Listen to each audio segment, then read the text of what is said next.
नमस्ते। आज हम पढ़ेंगे विराम चिन्ह के बारे में। विराम का अर्थ होता है रुकना या ठहरना। जब भी हम किसी से बातचीत करते हैं, किसी को अपनी बातें बताते हैं, तो जो हम वाक्य बोल रहे हैं वो हम लगातार नहीं बोलते।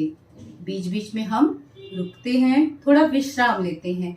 लेकिन अब सवाल यह उठता है कि बोलने वाला कहाँ कितना रुकता है। वह आश्चर्यचकित होकर बोल रहा है या वह प्रश्न के रूप में बोल रहा है। इन सभी भाव भंगिमाओं को हिंदी भाषा में लिखित रूप में कुछ चिन्ह दिए गए हैं।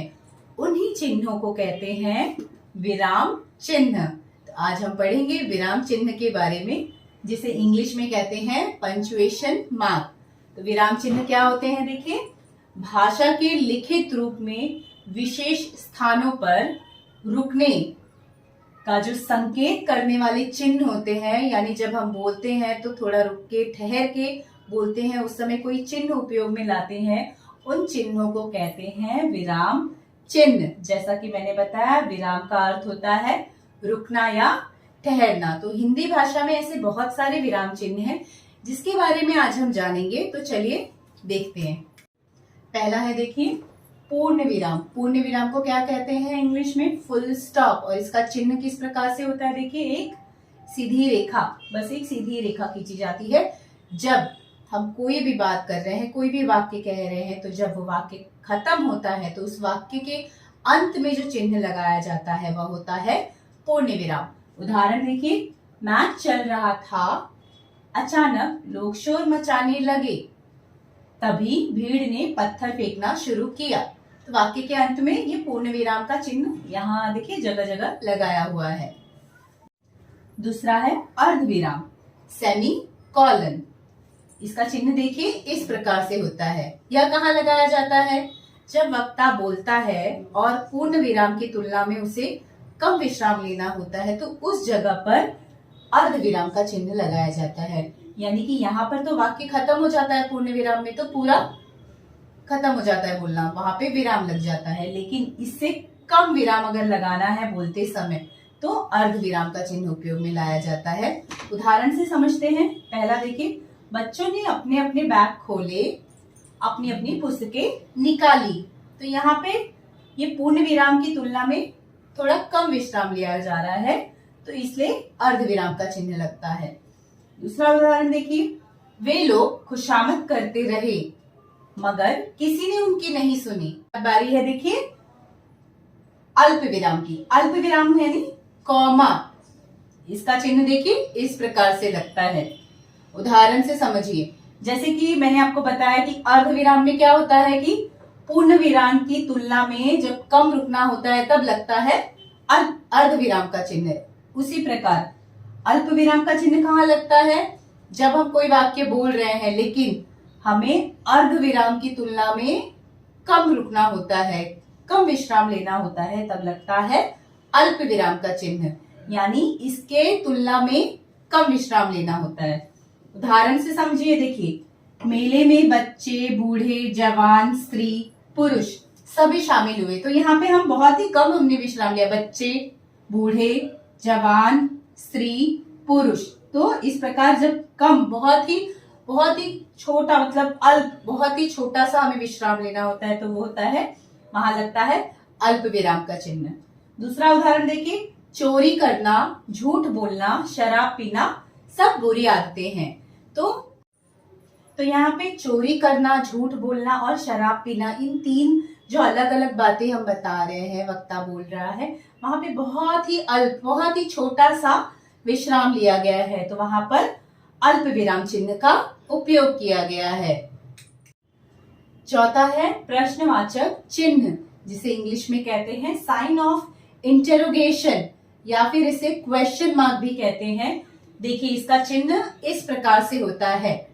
जब प्रश्नवाचक शब्द जैसे कि कब, कहाँ, कैसे, क्यों, किसने, ये सारे जो शब्द हैं, या वक्ता किसी से प्रश्न पूछ रहा है, इन सारे शब्दों का प्रयोग करते हुए तो वाक्य के अंत में प्रश्नवाचक चिन्ह लगाया जाता है।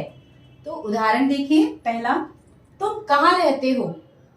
ये प्रश्नवाचक की प्रश्न पूछा जा रहा है, कहाँ रहते हो? तो प्रश्नवाचक चिन्ह आ रहा है यहाँ पर। दूसरा, आज शाम को आप क्या कर रहे हैं? यह वक्ता प्रश्न पूछ रहा है कि आप क्या कर रहे हैं, तो प्रश्नवाचक चिन्ह वाक्य के अंत में आता है। उसके बाद देखिए पांचवा है विस्मयादि सूचक चिन्ह, जिसे कहते हैं साइन ऑफ एक्सक्लेमेशन, जिसका चिन्ह देखिए इस प्रकार से होता है। इसमें क्या होता है कि विस्मय, आश्चर्य, घृणा, शोक, प्रसन्नता आदि भावों को व्यक्त करने के लिए वाक्य के अंत में या वाक्य के बीच में जब भी यह आश्चर्य या भावना प्रकट होती है, तो जो वाक्य पद उपवाक्य होते हैं उसमें जो चिन्ह लगाए जाते हैं वो होते हैं विस्मयादि सूचक चिन्ह। पहला उदाहरण देखिए, अरे तुम कब आए? यह वक्ता आश्चर्यचकित होकर पूछ रहा है, अरे तुम कब आए? तो यहाँ पे विस्मयादि सूचक चिन्ह लगा है। उसे चोट लग गई, यहाँ भी देखिए अंत में विस्मयादि सूचक चिन्ह लगा हुआ है। अब देखिए कौन सा है, योजक या विभाजक चिन्ह, इसे हाइपेन कहते हैं, जिसका देखिए चिन्ह क्या है, एक छोटा सा छोटी सी रेखा, एकदम छोटी सी, जो ये क्या होता है, जब भी दो शब्दों को जोड़ना होता है या अलग करना होता है तो उस जगह पर योजक चिन्ह लगाते हैं, योजक या विभाजक चिन्ह लगाते हैं। देखिए उदाहरण से समझिए, माता पिता, यहाँ दो अलग अलग शब्द हैं, माता पिता, भाई बहन, दाल रोटी। दूसरा देखिए धीरे धीरे, चलते चलते, पानी वानी, यहाँ वहां, यानी ये सारे जो दो अलग अलग शब्दों को जोड़ने के लिए भी ये योजक चिन्ह लगते हैं और अलग करने के लिए भी योजक चिन्ह लगते हैं। सातवां है निर्देशक चिन्ह, जिसे इंग्लिश में कहते हैं डैश। देखिए उसका चिन्ह इस प्रकार से होता है। यह भी बिल्कुल योजक चिन्ह की तरह ही होता है, लेकिन इसका प्रयोग किसी व्यक्ति को उद्धृत, उसके कथन को या संवाद शुरू करने से पहले इस चिन्ह को लगाया जाता है। जैसे उदाहरण से हम समझेंगे, देखिए यहाँ पे दो व्यक्ति हैं, मोहन और सोहन, ये इनकी वार्तालाप हो रही है। तो मोहन ने क्या कहा, तो उसके आगे निर्देशक चिन्ह लगा है, क्या हाल है सोहन? फिर सोहन ने कहा ठीक हूं, यानी ये निर्देशक चिन्ह जो भी संवाद हो रहा है, संवाद करने वाले जो भी व्यक्ति हैं उनके नाम के बाद लगाए जाते हैं। आठवां है उद्धरण चिन्ह, जिसे कहते हैं इन्वर्टेड कॉमास। ये दो प्रकार के होते हैं इन्वर्टेड कॉमास या उद्धरण चिन्ह। कौन कौन से देखिए, एकल उद्धरण चिन्ह, जिसमें सिर्फ एक ऐसा कॉमा लगाया जाता है, और दूसरा होता है दोहरा उद्धरण चिन्ह, जिसमें दो चिन्ह होते हैं। तो एकल उद्धरण में क्या होता है, ये कहाँ लगता है, यह किसी व्यक्ति के नाम, उपनाम या फिर किसी पुस्तक के नाम में लगाया जाता है। जैसे उदाहरण यहाँ दिया है, देखिए सूर्यकांत त्रिपाठी निराला, यहाँ पे इनके नाम को एकल उद्धरण चिन्ह से दर्शाया गया है। उसी प्रकार दूसरा है दोहरा उद्धरण चिन्ह, जिसमें दो चिन्ह लगे होते हैं दोनों तरफ, जब वाक्य शुरू होता है तो और वाक्य अंत होता है तब अंत का चिन्ह लगता है। लेकिन ये कहाँ उपयोग में लाए जाते हैं, जब किसी व्यक्ति के कहे गए कथन को, यानी जिस व्यक्ति ने वो कथन कहा हुआ है और उस कथन को हम ज्यों का त्यों लिखते हैं, यानी जैसा उस व्यक्ति ने कहा होता है उसी प्रकार सेम टू सेम, जैसे कि कहा होता है वैसे का वैसा ही लिखा होता है, तो वह होता है, वह किस चिन्ह के अंदर लिखा जाता है, वह दोहरा उद्धरण चिन्ह के अंदर लिखा जाता है। जैसे उदाहरण देखिए, तुम मुझे खून दो मैं तुम्हें आजादी दूंगा, यह कहा है सुभाष चंद्र बोस जी ने। इन्होंने जैसा कहा है वैसा का वैसा यहाँ पर लिखा गया है, तो यहाँ पर दोहरा उद्धरण चिन्ह का उपयोग किया गया है। नौवां है विवरण चिन्ह, जिसे कहते हैं साइन ऑफ फॉलोइंग। इसका चिन्ह देखिए इस प्रकार से होता है। यह कहाँ उपयोग में लाया जाता है, जब भी कोई वाक्यांश लिखा जा रहा है, उसमें जो भी सूचना या निर्देश दर्शाया जाता है, उस जगह पर यह विवरण चिन्ह लगाया जाता है। उदाहरण से समझिए, भाषा के प्रमुख दो रूप हैं, यहाँ विवरण चिन्ह लगा हुआ है, देखिए मौखिक भाषा और दूसरा लिखित भाषा। उसके बाद देखिए कोष्ठक, जिसे कि इंग्लिश में कहते हैं ब्रैकेट। इसका चिन्ह इस प्रकार से होता है। कोष्टक का उपयोग कहाँ किया जाता है? जब भी कोई कठिन शब्द है उसका जो अर्थ बताया जाता है वो कोष्टक के अंदर बताया जाता है, या फिर कोई विकल्प देना होता है प्रश्न के उत्तर के लिए, तो उस विकल्प के जो लिखा जाता है नंबर या फिर वर्ण, उसमें यह कोष्टक लगाया जाता है। या गणित भाषा में, गणित में कोष्टक का बहुत ही प्रयोग किया जाता है। यहाँ उदाहरण देखिए, जैसे कि एक शब्द है विकार, अब इसका अर्थ है परिवर्तन, जो कि कोष्टक के अंदर लिखा हुआ है। उसी प्रकार देखिए विकल्प के लिए या प्रश्न कुछ भी लिखना होता है, नंबर देने होते हैं, तो इस प्रकार से क ख ग लिख करके उसे कोष्टक के अंदर लिख करके आगे लिखा जाता है। उसके बाद आता है हंस पद या त्रुटि पूरक, जिसे कहते हैं कैरेट। इसका चिन्ह देखिए किस प्रकार होता है। ये त्रुटि पूरक, इस शब्द से ही आप समझ रहे होंगे कि जब त्रुटि हो जाती है तो त्रुटि को ठीक करने के लिए इस चिन्ह का उपयोग किया जाता है। नहीं समझे? कोई नहीं।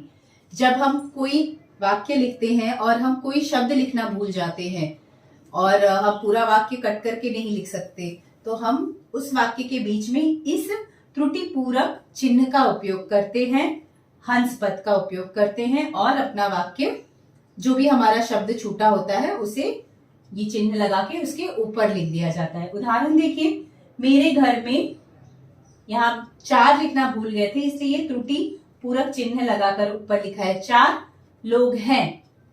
दूसरा वाक्य देखिए, हम लोग आपका काम न कर सके, यहाँ पे भी काम लिखना भूल गए तो त्रुटि पूरक चिन्ह लगा करके ऊपर काम लिख दिया है। तो यह चिन्ह भी हिंदी में उपयोग में लाया जाता है, हिंदी भाषा में।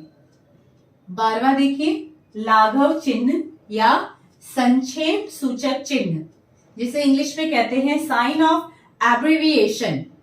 यह चिन्ह देखिए छोटा सा गोल सा होता है।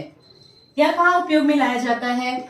जब कोई बड़ा शब्द लिखना होता है और उस शब्द को हमें संक्षेप रूप में यानी छोटे में करना होता है, उतना बड़ा हम बार बार नहीं लिख सकते, या संक्षेप रूप में हमें लिखना होता है, तब हम ये लाघव चिन्ह या संक्षेप सूचक चिन्ह का प्रयोग करते हैं।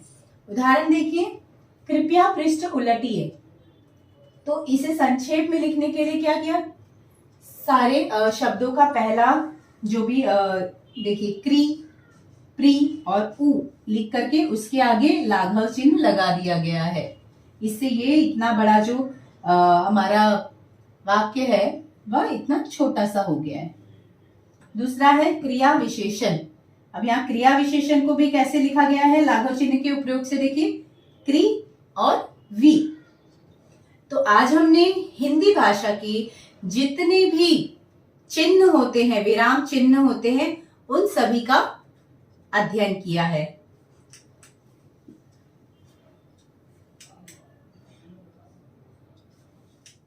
तो आज हमने हिंदी भाषा के विराम चिन्हों के बारे में पढ़ा।